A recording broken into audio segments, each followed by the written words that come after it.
Well, I think it speaks to the fact that if one is going to engage in exercise,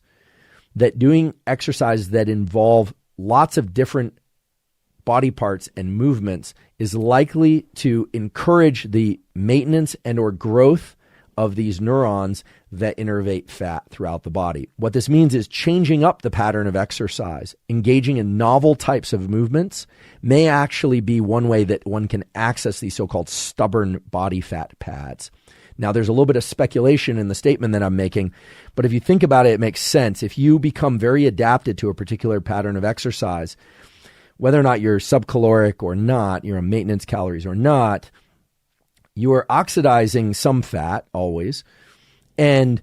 you're utilizing the neurons that innervate fat in a regular way. And pretty soon, this innervation is going to shut off because there's no reason why this neural innervation of fat should continue to release epinephrine unless you give it a strong stimulus like cold or the fidgeting, or in this case, to do novel forms of exercise. And there's some anecdotal evidence, and there I don't even want to call it data, but anecdotal evidence that people who have quote unquote stubborn body fat, if they start to adopt new patterns of exercise, they can start to access those stubborn fat pads. And again, fat pads is the correct way to refer to these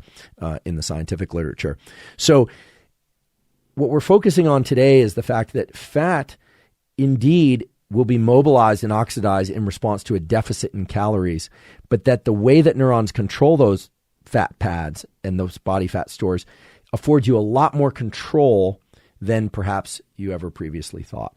So let's talk about movement and the more traditional kinds of movement, aka exercise, that has been shown to lead to increases in metabolism and fat loss